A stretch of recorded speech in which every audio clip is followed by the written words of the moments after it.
and that we are reaching a plateau in the total number of hospitalizations, and you can see the growth, and you see it starting to flatten. Again, this is a projection. It still depends on what we do, and what we do will affect those numbers.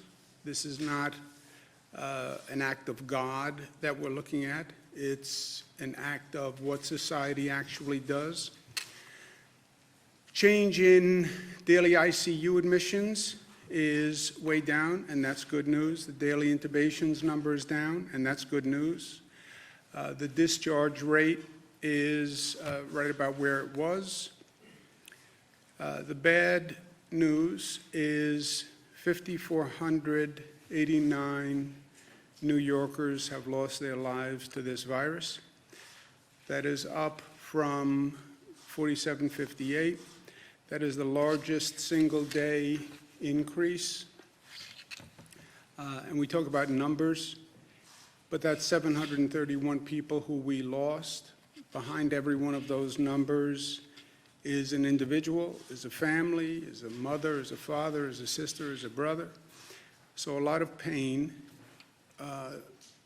again today, for many New Yorkers, and they're in our thoughts and prayers. Many people across this country. Why the discrepancy or the discordancy, number of deaths up, number of hospitalization dropping, the number of deaths, number of losses is a lagging indicator to the number of hospitalizations, right? What happens is a person goes into the hospital. If they're treated, most of them are then released, they're discharged. Some stay, some get put on a ventilator. The longer you are on a ventilator, the less likely that you will ever come off that ventilator. And that's why you're seeing the number of deaths increase, because these are people who came in at the peak. They were not successfully treated. They're on a ventilator. The longer you're on a ventilator, the less likely you come off the ventilator. New York is still the most heavily impacted state in the nation.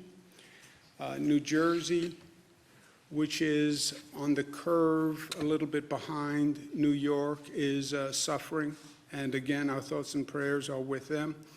I spoke to Governor Murphy of New Jersey today, and we talked through the situation and working on joint strategies, but our heart goes out to all of our neighbors in New Jersey, Michigan, California, Louisiana. In terms of how we're operating, how we're managing the situation, as we know, the hospital system basically is a three-legged stool. It relies on number of beds, number of staff, and the equipment. Number of beds, we have started with a system of about 53,000 beds statewide. We're up to about 90,000 available beds, so we have more than enough beds available. Staff has been a problem. Staffing, healthcare staff is getting sick. They're overworked, they're stressed, they're under great emotional stress. You know, think about these healthcare workers. You're working in a hospital, in an emergency room that's overwhelmed. You're worried about your own health. You then go home. You're worried about bringing a virus home if you're infected. At home is under stress, as every home is under stress. About 7,000 new staff have been hired from the pool that we have identified. These are retired healthcare workers who came forward. These are people from across the country who came forward. The state has a pool of potential employees. The hospitals hire from that pool, and they've hired about 7,000 to date. Equipment, that's the protective equipment, ventilators, where we are stretching and moving, but every hospital has what they need to date. And then we balance the patient load among all hospitals, so no hospital, single hospital or system gets overburdened. And that's a daily adjustment which takes tremendous cooperation among all of the healthcare institutions. I thank them very much for what they're doing. And then we have the overload relief, which is the Javits Center, 2,500 beds, and the U.S. Navy ship Comfort. The U.S. Navy ship Comfort had 1,000 bed capacity. It was originally for non-COVID patients. What wound up happening was we don't really have non-COVID patients. Closed down society, there's fewer traffic accidents, crime is down. So the original plan, which was the Comfort would take non-COVID cases from the hospitals, didn't really work because the hospitals didn't have non-COVID cases. I called the president yesterday morning, asked him to speak to the Department of Defense to see if they would change it to COVID. The president, to his credit, moved expeditiously, called me back yesterday afternoon, said they would make the Comfort non-COVID. COVID. When they make that transition, the capacity of the ship comes down from 1,000 to 500 beds because COVID patients require a greater treatment area, more space, and therefore the capacity of the ship came down from 1,000 to 500. It's still a tremendous benefit.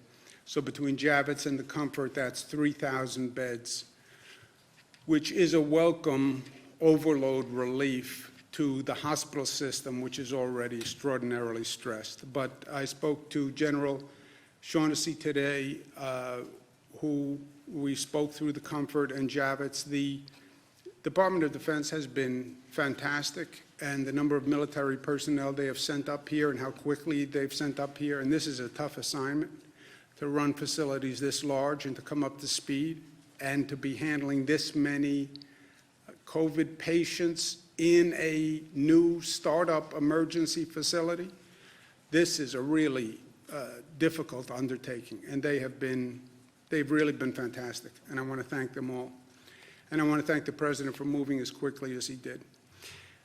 We're working on a tri-state cooperative. As I mentioned, I spoke to Governor Murphy from New Jersey. I spoke to Governor Ned Lamont from the state of Connecticut. We coordinated the shutting down, if you will, when we did schools, businesses, et cetera, because this really operates as a tri-state area. A lot of people who live in New Jersey, work in New York, or live in New York, work in New Jersey or Connecticut. So we talk about the tri-state area, which is true, and we try to operate to the best we can as that regional collaboration, and that has been working well for us on schools, on the economy, on health care issues. We have to start planning, restarting life.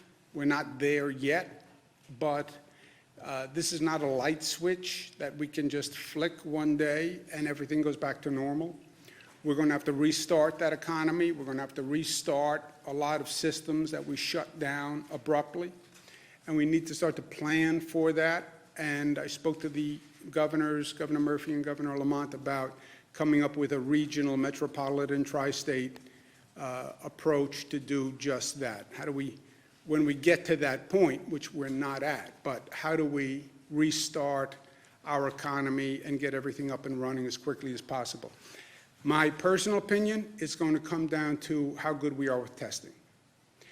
You're not going to end the infection and end the virus before you start restarting life. I don't think you have that luxury. How do you start the economy back up? How do you start getting back to work as quickly as possible? It's going to come down to testing.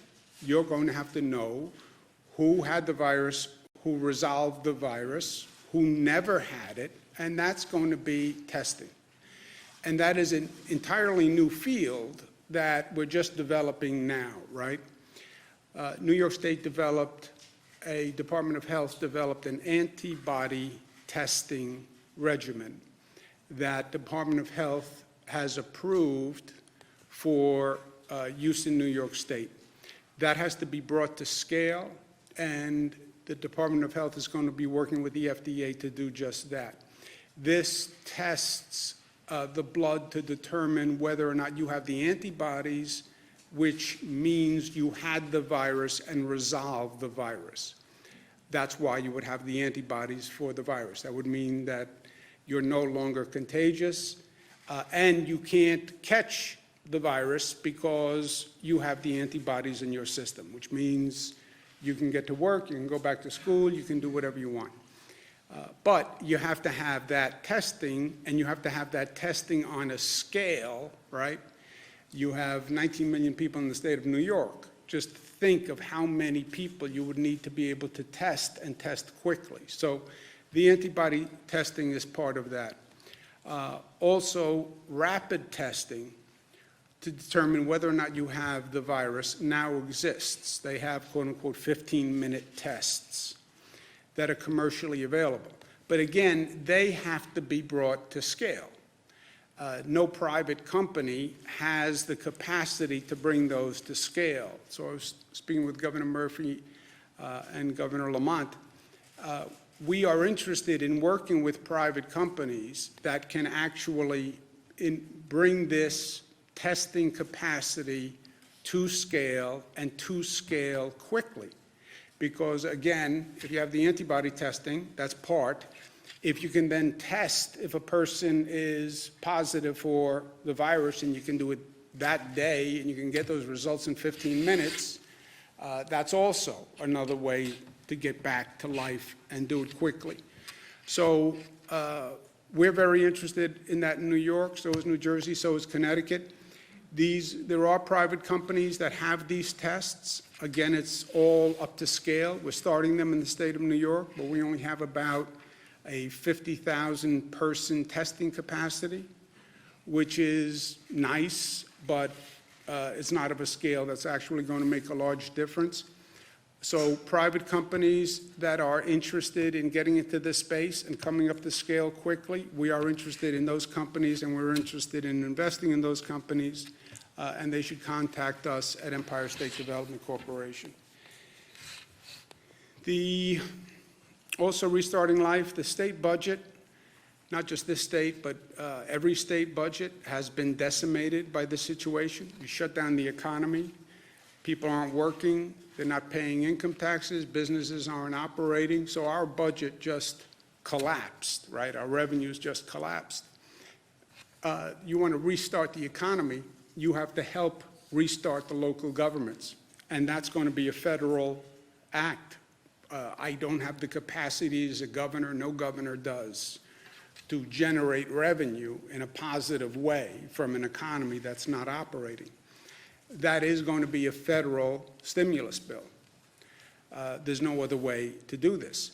And it has to be a stimulus bill that actually understands you have state and local governments that have to be brought up to speed and functioning if you want to facilitate this restarting of the economy.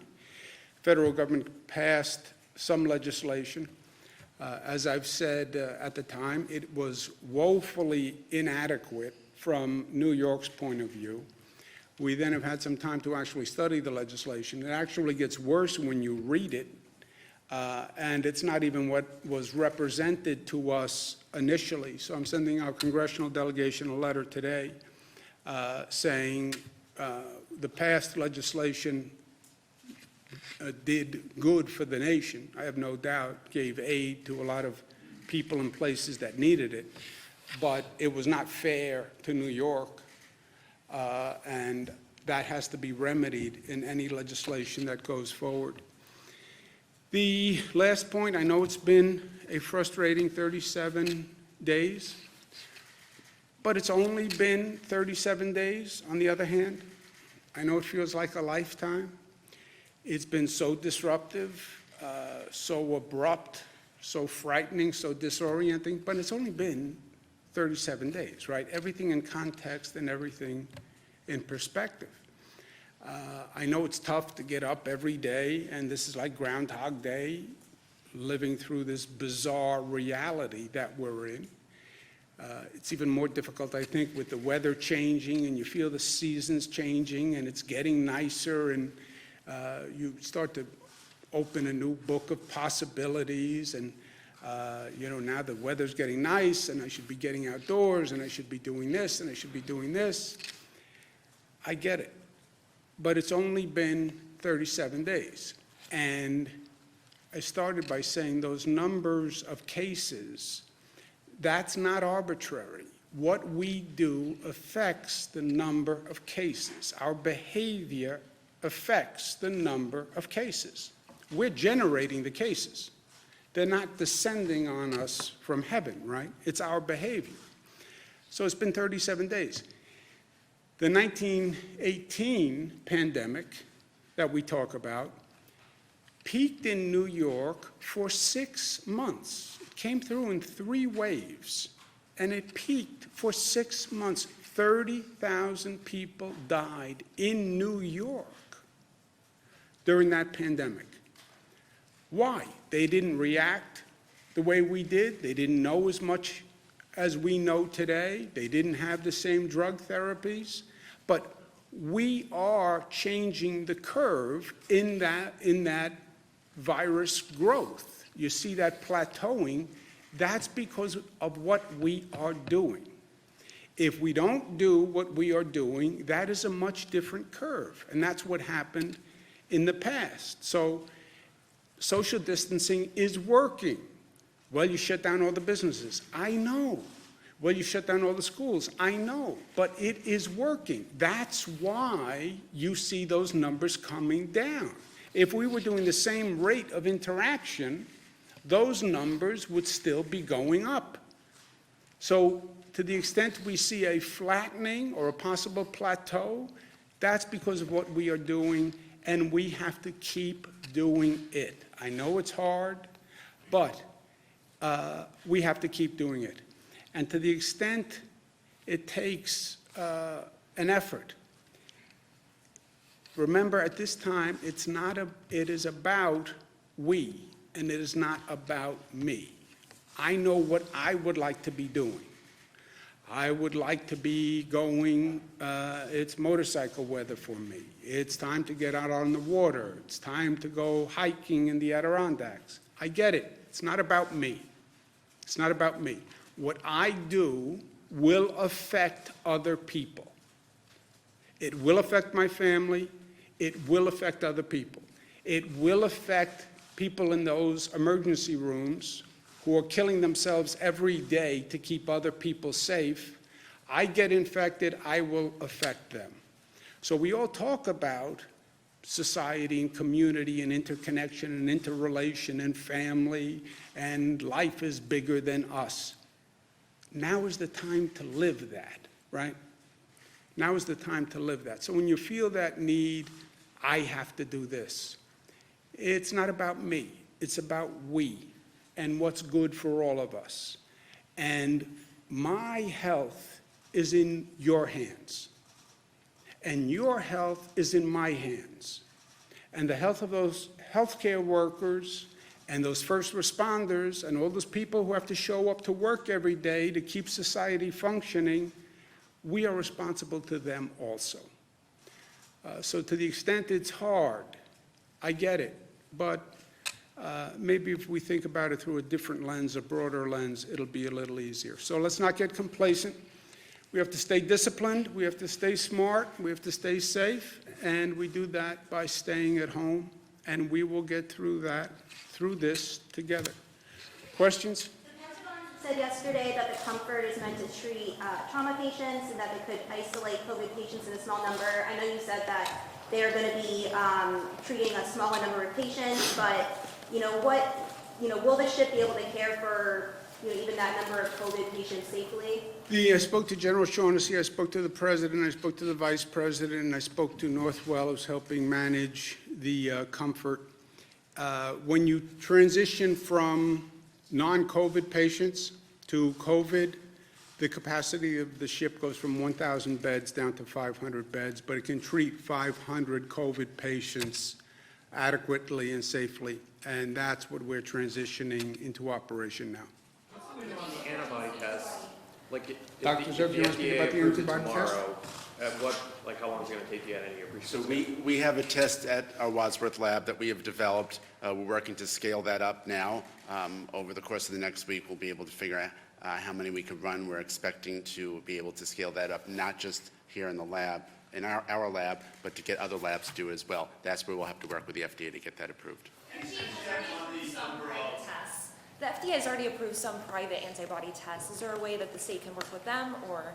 So I think that antibody tests are, you have to look at them. Some antibody tests measure the immunoglobulin G, and others measure the immunoglobulin M and G. The difference is that some suggest that there's a new infection occurring, that's the IgM, and others show that the infection's been around for a while. So it's important to make sure that the tests that we are measuring show that individuals had the infection, they aren't have the infection, and still have the infection. So it's important to make sure it's the correct test. Our test measures the immunoglobulin G, saying that they had the infection and it's resolved. Did you get that? Yeah, neither did Sorry, I. Do that one more time. I got one more time. Thank you. So there's many tests that are out there that companies are making. There's two types of immunoglobulins. There's one that says the infection just is still there and you're starting to mount a response, which happens with any virus. And your body also makes an immunoglobulin after your infection is resolved, or it's resolved. That's the one you want to measure. Otherwise, you may be measuring something which actually says you still have the infection in your body. So you want to measure the one that says it's resolved, and that's the one that we've developed the test for. Is that better? Yes, that was good. Thank you. I almost understood that one. Mark? Earlier today, this is very provincial. I know you're close to the Jewish I'm very provincial, that's but okay. I know that you're very close to the Jewish community. Yes. Earlier today, the Novominsker Rebbe passed away from coronavirus in Borough Park, and he's going to be buried later today. So this is like a right for a Buddha Israel says, stay away, should be small, but you know how people listen. I mean, this seems right for mass gathering. Is there anything that that the state police or state government can do to make sure that people are held at bay? I'm sure is Borough Park, Brooklyn, right? I'm sure the NYPD will be doing what they need to do. I made it clear yesterday that these social distancing regulations are not just pleas, they're regulations. You can be fined for it. We increased the fine to make the point that was serious. I'm sure the NYPD will be enforcing it. But also people have to understand. I understand religious gatherings. I understand the Orthodox community, Jewish Orthodox community. I'm very close to them, and I have been for many, many years, and my family's very close to them. But now is not the time for large religious gatherings. I mean, we paid this price already. We've learned this lesson. That was New Rochelle and Westchester. So please, now is not the time. You do no one a service by making this worse and infecting more people. Joseph? There's been a lot of reports that communities of color have been particularly hit hard by the virus. Do you have a sense yet if that's been the case in New York? And you've been putting out a lot of data, gender, age, updating it daily. Has it been difficult to get those racial breakdowns? And what are you doing to get those? So the hospitals actually don't report the race information directly to the state, so what we end up doing on the back end is calling the coroner's offices around the state after the death has been reported. So there has been a lag. We understand people want that information. We want that information too, and we'll have it this week. Is there any sense, though, Dr. Zucker, that there has been that trend where it has affected communities of color? So one of the challenges is that some of the communities have challenges with their health in general. They're more apt to have some of the challenges with asthma and diabetes. And so anytime anyone who has underlying medical conditions ends up with this virus or any other virus, it puts them more at risk. Do you have any update on the unemployment website? Felicity talked yesterday about working with Google. Is there any progress there? There is progress there, and we'll have that new interface up and running by Thursday. And we've actually worked with Verizon. A lot of the problem was the lines were crashing because the volume was so extreme. We've now moved 80% of the incoming calls off of the Verizon system and into call centers, and so you should start to see some easing up on that today. And again, we just ask people to remain patient as we get this resolved. Governor, you promised an executive order on Friday regarding ventilator redistribution, and I believe that that executive order was also going to cover other things. That still hasn't appeared. Is there a reason for the delay? No, I'm going to issue an executive order today on everything that I've mentioned, the fines, et cetera, today. What else will that cover? That will cover? Everything we've discussed to date. Some lawmakers have suggested that that's going to be voluntary now, the quote-unquote taking of ventilators, that the Health Association put out something saying it's going to be a voluntary taking of those. Is that how Yeah, you? Joseph, it was always, the hospitals tell us what they have, quote-unquote, available, meaning unused, and they're not going to use it in the foreseeable future. So it was always, of the equipment that you believe, you hospital believe is available, if the state lent 20% of the available units, as you define available, that would be 500. And 500 ventilators was a big deal, especially 2 weeks ago. Frankly, since then, other things have happened. We have 1,000 ventilators from China. California freed up 500 ventilators. Oregon sent 140 ventilators. State of Washington freed up, I think, 400 ventilators or something like that. We've also acquired an additional 500 ventilators. So we're not in the position that we were in. But that's what it always was. A hospital says we have available, by their own definition, unused inventory. We're not using for the foreseeable future. 20% of that number, leaving them with 80% of the unused, was 500 ventilators. That sounds like a big change from what you were saying on Friday, though. No, that's what I was saying. Governor, could you also getting a presumptive line of duty death benefits similar to that was passed after 9/11 for state and city workers who died of COVID? It's something that I think is going to come up, and I think it's an important thing to look at. I'd also like to find a way to say thank you to these healthcare workers who are out there every day. We talk to them on the telephone, but actually what they have done is just incredible, just incredible.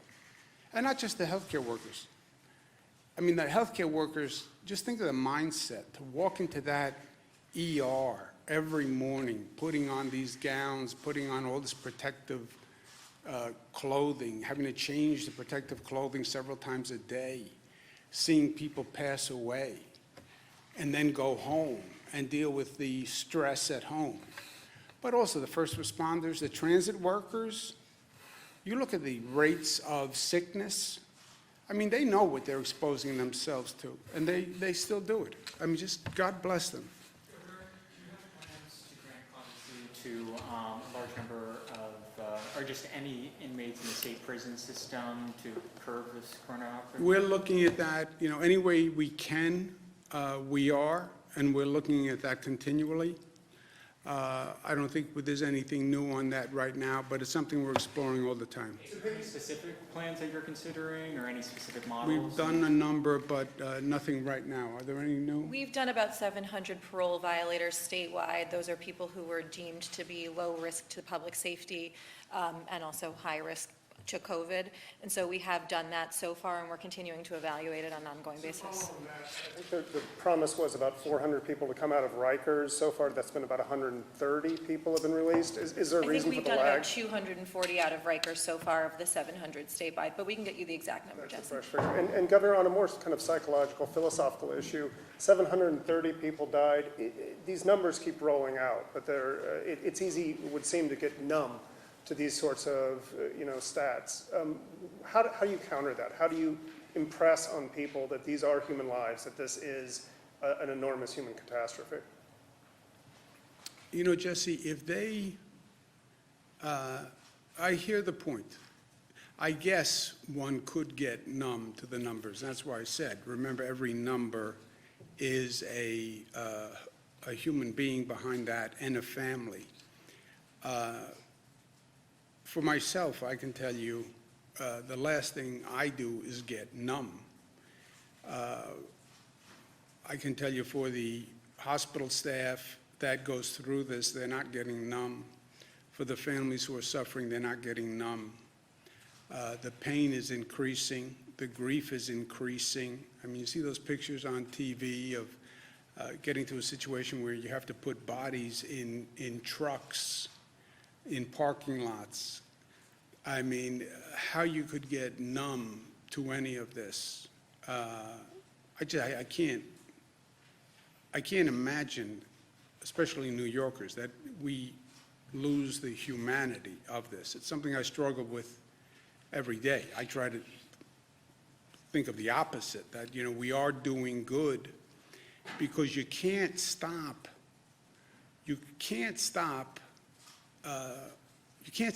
everyone. This virus is very good at what it does, and it kills vulnerable people. That's what it does. And it does that very well. And we can't stop that. The question is, are you saving everyone you can save? And there the answer is yes, and I take some solace in that fact. Our healthcare system is operating. I don't believe we lost a single person because we couldn't provide care. People we lost, we couldn't save despite our best efforts. But no, I don't see the numbness, and I don't believe New Yorkers see the numbness. I think the frustration of an individual situation can cause you to do irresponsible things, to go out more than you should, to disregard social distancing. I think that's an issue, and that's what I've been trying to address. Governor, I know we're not there yet, but when people do eventually start getting back to work, will it be the reverse of the reduction, meaning they'll go back in spurts of 25% at a time, or 12, or something like that? I don't know. It's a good question. I think they go back, is my opinion. It's not a fact. I think, and we're working on a plan with Connecticut and New Jersey, because when we go back together. I think we go back with people who have tested that they are negative, or people who have tested that they have the antibodies, which means they had the virus and they're immune from the virus, or we go back with younger people going first, still protecting, isolating the vulnerable. But if it's waves, I think those are the waves. Say it again. Is there any proof you can't get reinfected if you have the antibodies? Is there Let's proof ask that- Dr. Zucker, your friend. So usually when you have a virus, you develop antibodies, you don't get it again. There was one report out of China where they suggested that maybe there were some cases, but that hasn't been confirmed yet. Are you concerned that the temporary hospitals will be accepting significant numbers of patients until after the peak is passed? A larger number of what, I'm sorry? Are you concerned that the temporary hospitals won't be accepting significant numbers of patients until after the peak is passed? A significant number of patients? Mm-hmm. No, they're ramping up now. The Javits Center and the Comfort you're talking about? Yes. Javits and Comfort, well, there's two separate situations. When I say we have about 90,000 bed capacity, we brought online additional beds, right? Two ways. Number one, every hospital had to increase capacity by 50% with a goal of 100%. Every hospital has increased capacity 50%. That's why you see hospital beds in conference rooms and lobbies, et cetera. Second, we built temporary emergency facilities, primarily around downstate New York. They may or may not be used depending on whether or not we need the beds. The Javits and the Comfort we are using, and they're ramping up now. I'm going to go speak to the hospitals. Thank you.